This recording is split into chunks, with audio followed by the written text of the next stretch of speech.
Guys, this is a 9-minute long clip. This is from Colin Moriarty. So right in from the top, I spoke extensively with someone who worked on Concord. It's so much worse than you think. He was internally referred to as the future of PlayStation. With Star Wars-like potential and a dev culture of toxic positivity, halted any negative feedback, making it, this is the big one, cost $400 million. Now, this is way beyond what we originally thought, because originally we thought this thing was $200 million to make, which is still a staggering amount, but double that. And the fact that it says that it was referred to as the future of PlayStation, now we know why there were the cutscenes that we saw, right? There was going to be seasonal story progression, narrative progression, and it's even in that Amazon show. And it's still going to be in that Amazon episode, right? It's interesting that someone greenlit this or at least Sony was feeding into this as well. I don't know every detail, but we're going to listen to this right now, okay? I want to talk about Concord.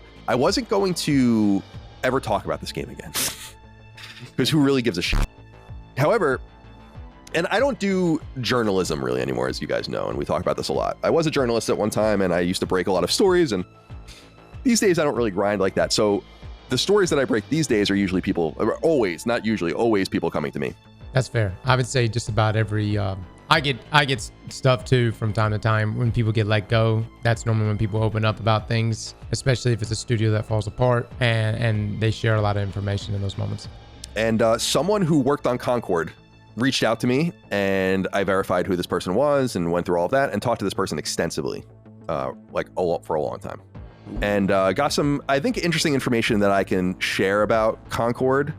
And I think people will be interested about it. The reason that I wanted to talk about it is because some of the assumptions that I had made about the game were dead wrong as far as how much it cost and how much Sony really lost on it. So the big thing that you really need to know here about this is that Concord cost about $400 million to make. Oh my God. And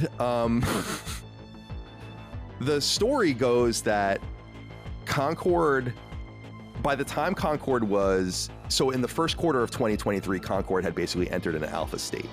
This was before Sony had even purchased the team, but Sony had been working with Probably Monsters, which was the original owner of Firewalk and Firewalk, probably since late 2020, maybe 2020. Again, Probably Monsters, a number of the PvP developers that were at Bungie, at Destiny, that made Destiny 2's PvP, specifically the double primary system, had left there to go work at Probably Monsters, amongst other developers as well, right? They broke off to do their own thing. They wanted the latest on Concord. The game was in development before that. Up to the point that the game went into alpha state, they had already spent about $200 million on it. And it's unclear how much of that money is from Probably Monsters and the original investors into the game and how much of that money was from Sony. There's this term in product development, not only with games, but really with everything. You can like manufacture a tchotchke. You guys might have heard of it. It's called minimum viability, or a minimum viable product. Mm-hmm. The idea behind this, or MVP, the idea behind this is that this is like what you're trying to achieve. And it's like, once you cross this barrier, you feel comfortable selling it. It's not that it's the best it can be, or that it's what it's going to be by the time you launch it, because there's all sorts of extra stuff you do to it, but like, this is the minimum viability of the product. Right. When the game had already had $200 million spent on it and was basically in an alpha form in quarter one of 2023, from that point until the game launched, Sony spent another $200 million on it.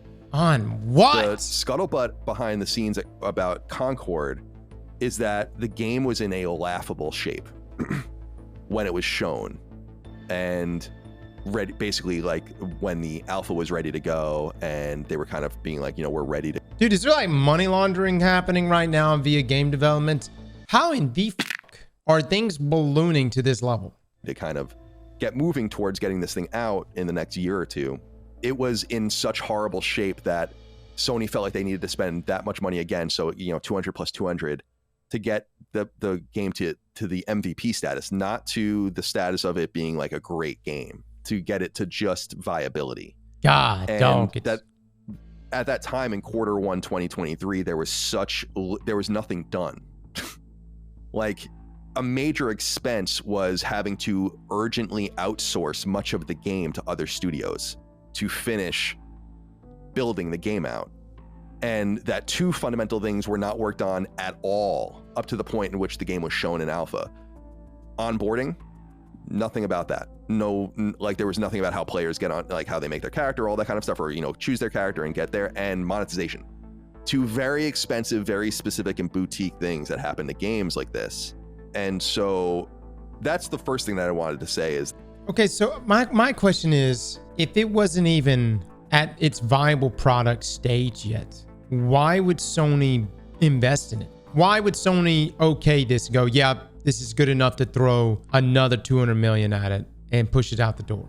Elden Ring was 150 to 200 million in development. Look, that makes sense. Look at Elden Ring. I mean, we're talking two very different games. We're talking Elden Ring, which could entertain you for hundreds, if not thousands of hours, with deep RPG, lore mechanics, and George R.R. Martin's name on it, which obviously has a hefty price tag. And Elden Ring was Game of the Year. That makes sense. You're saying Concord costs double that. It's not only about the ongoing cost, which would be in the millions to keep the game going per month, but that the game cost about $400 million to make, soup to nuts. Sony put most of that money in, and it is not only so, because we had kind of said, like, this must be Sony's biggest loss ever on a game, and it is. It's the biggest game Sony's ever released from a budgetary standpoint from the first party or second party. So let that sink in. It's crazy. And it's totally unintuitive. There's no way. From a budgetary standpoint, there's no way. This is Sony's biggest. So you're telling me on a number to number, this is the biggest game Sony's ever launched from a cost standpoint, but subsequently its biggest failure? What was the most recent Spider-Man game? Spider-Man 2 cost $300 million to make. Oh my God. How much did it cost to make God of War? $200 million. No shit. How do you go from God of War, 200 million, Spider-Man, 300 million, and then at the top you got Concord at 400 million? How does this happen? There are games that are in development right now at Sony, first and second party, that are more expensive than this. But as of the games that have come out so far, so think about like Spider-Man 2 and so on and so forth. We know The Last of Us Part 2 cost $220 million. Spider-Man 3 is going to cost about $350 million. This game costs more than that. And they lost all of it because they made no money. They made about $1 million gross revenue, and then they gave it all back. So this is a huge, multiple hundreds of millions of dollar loss. Now the question is, why? Why did this happen? This game was heavily championed behind the scenes. Now we know this because Sony ended up, what's funny is that the game is presented in Q1 2023 as this, you know, we're kind of getting towards the end. The game is nowhere near being done. It's in a horrible position. And then Sony buys the team. The idea behind this was, and the term apparently verbatim had been used, that Concord is the future of PlayStation.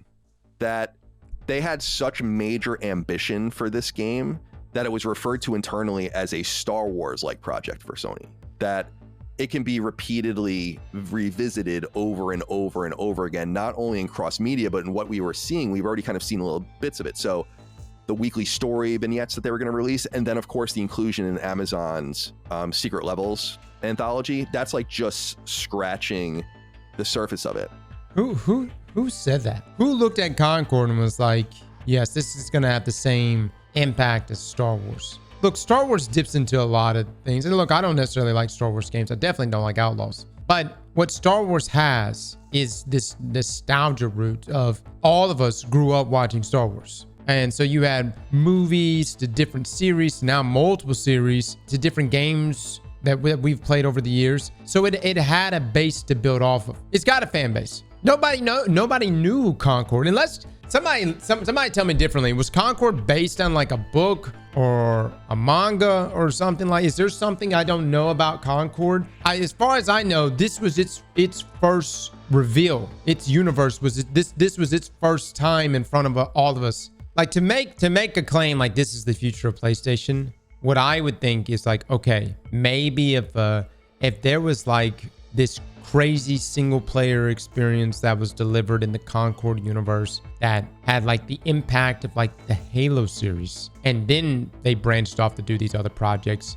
that being the most or Concord that we recently got to play, it being a hero shooter, that would make more sense. But I don't know how you can back into this with the hero shooter and say this is the future of PlayStation. Ironically, the game was codenamed Chaos behind the scenes. And a major thing about the game is that there was, and I think we can kind of get this vibe from just the nature of the people making it and kind of the way the game reads and all that, a toxic positivity vibe. You weren't allowed to say anything, apparently internally, about this game, about how like something's wrong with it, character designs are not right, and so on and so forth. They really truly believe this was Herman Hulst's baby, apparently. And he internally was himself a massive champion of the game. So, you know what this sounds like? This is identical to BioWare and Anthem. Y'all remember that? Now, I don't know if I would call it positivity, but the thing about Anthem was like feedback was not being directly received because they refused to acknowledge the competition when they were making Anthem. Remember the whole article Jason Schreier broke after, you know, BioWare and Anthem pretty much was a flop, or Anthem was a flop, and subsequently they ended up, you know, shutting everything down. The thing about Anthem, its biggest problem was there was no identity that was set in stone. There was no goalpost for what they were trying to do with the game. So everyone was effectively like deving, but they didn't know what they were trying to dev. And then when they would bring up, okay, this is supposed to be a looter, let's outline what's the competition out there, what's other looters like Warframe and Destiny. This is our division. These are our competition. How do we do what they do but better? Instead of that being brought to the table, it was immediately shot down. You weren't even allowed to mention things like Destiny 2. It's not that. So the reason I'm telling you all of this, it's some interesting information, of course, but it's that I had said when people were like, Concord lost $200 million. Now people were pulling that money out because that's basically how much like some of the first party games like Ghost of Tsushima, The Last of Us Part 2, etc. kind of cost in that frame.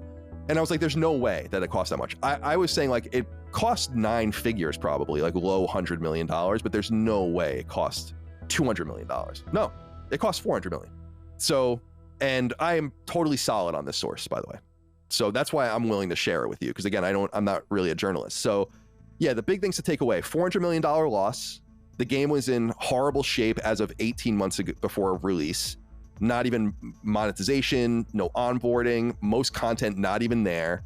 The game was in such bad shape at that point that they spent the budget of it again in urgent outsourcing to get the game finished from all of these different angles over an 18-month period.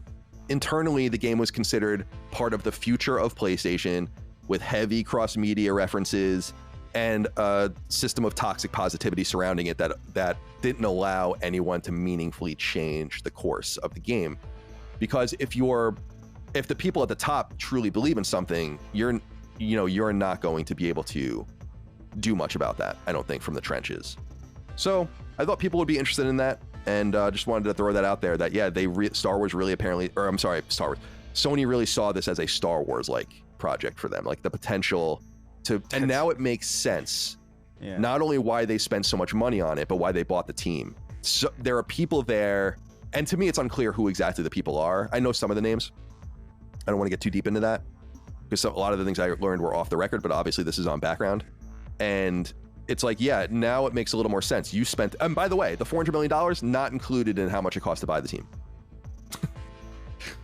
So what is the purpose of buying the team if you had to end up outsourcing everything to get the game to a viable state to ship it? Dude, this is insanity to me, man. I feel like a toddler could look at this and say that's a terrible idea. All right, so from American Truck Songs right here, I can corroborate the part about the toxic positivity. Some sources I've spoken with blamed a head in the sand mentality carried over from the studio's Bungie's roots. I sense the game would come together because the team was too good to fail. I'll have more next week. Yeah, that sounds very BioWare to me, yo. That too good to fail mentality seems to be a big problem. Dude, it's always whenever it's followed up with like magic. They're like, you know, when people are like, well, we, you know, got that magic, got that studio magic, and then it's like humble pie is right around the corner, you know. By the way, this is by no means gonna be a situation that's gonna sink Sony. At the end of the day, like I don't know how this is turning into like a console war thing in here.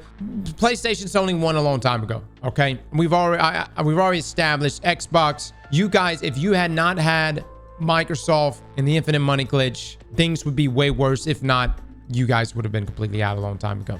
Okay, no offense. Look, I'm a PC guy. This is not gonna sink PlayStation either. What this is going to do, though, is now shift things for Sony. I would assume. I would think so. Instead of them doing this campaign to have all these live service games, I think now is the moment where Sony's going to have to look at things, if they're smart, and say, maybe we need to do what we're good at. Maybe we need to invest in what we know. And when you start having games that are $400 million, when it costs more than Spider-Man, God of War, and all it did was make $1 million, all it did was make $1 million on that colossal loss. You then need to we got to assess it from that point of view. Concord was testing the live service waters for what not to do with other live service titles. I don't think anyone's going to go in there and be like, let's take a damn near $400 million loss for a learning lesson. You know, let's just call it out it is, man. This was a terrible play. And it seemed like it started from the top. It seemed like there were leaders that egotistically believed in this product. And, you know, if you got a bunch of people around you telling you that, hey, this is not good, you may want to hear them out. You may want to listen to them. At the end of the day, for $400 million, you should not be getting a bare bone experience. For $400 million, you should be getting everything, all the bells and whistles, man. And, you know, my question is, I saw, who was it that recently got let go? Is it the game director or the game director that had to step down from Concord? I'm curious to know, like, even if the studio's even going to be around. What's the direction for that? Slap that like button like your mama told you right.